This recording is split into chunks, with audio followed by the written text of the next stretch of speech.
it was funny to write Red Moon at Sharpsburg because I intended it.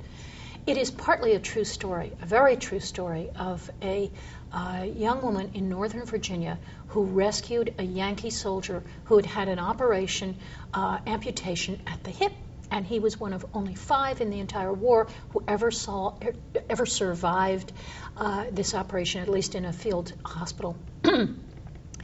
She saved his life. She risked hers. And she certainly risked the approbation of the town in which she lived that didn't want anything spent on Yankee soldiers, certainly. And it was a wonderful story. He, of course, had a monument to him in Vermont, and she had no monument. And I thought, this is a great story. So I found my heroine, and I told that story. But it became a story largely of medicine at the time. And what I did was I took a young man who lived in the area at the time, a very privileged young man whose family owned an enormous orchard which has completely disappeared from the face of the earth and was ruined by the Yankee occupying army. And I decided to put her in his hands, he as a tutor.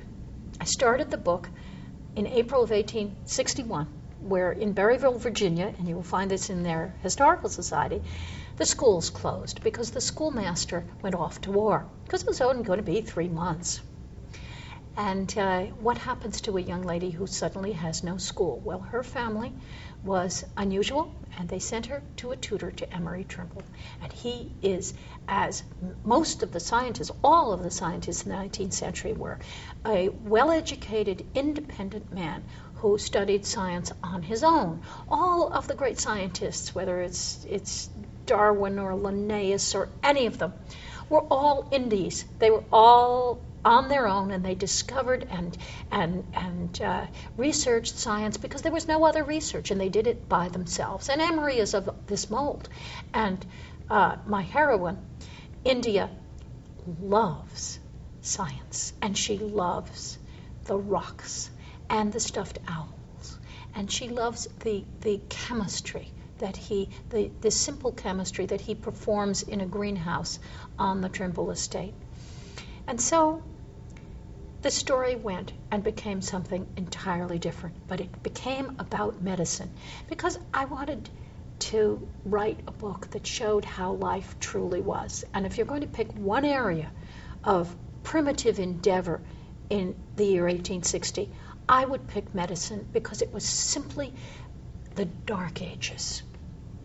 There was no way a doctor could figure out what was going on inside the human body. There was no idea that gangrene came from foully, filthy instruments. That never occurred to them.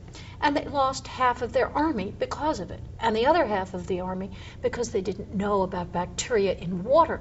And so when a regiment of soldiers or a company of soldiers would encamp for the night, all the horses needed water, like a car needs gas, and so you'd bring the horses to the water, and that would become fouled very easily, and the men would wash and drink with that water, and the entire Southern Army and probably half the Northern Army fought the entire war having what was called dysentery in those days, and many, many more soldiers died of that and malaria than they did of their wounds. And so this was a terrible thing. And I think about children learning history.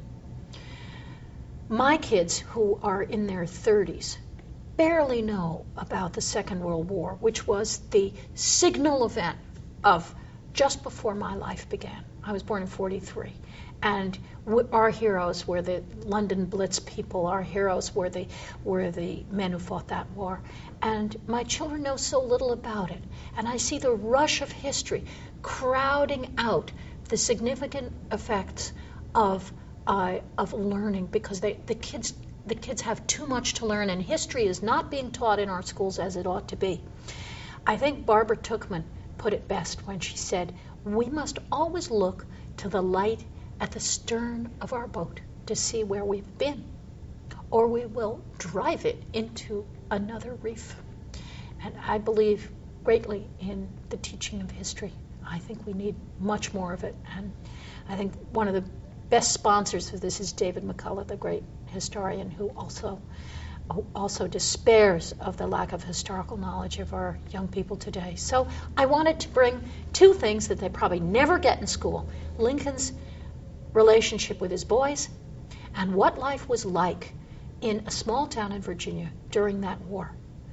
One interesting thing is, after Red Moon ends, my heroine, India Moody, goes on to college, or presumably she does, at Oberlin, which was the one college which would accept women of the day.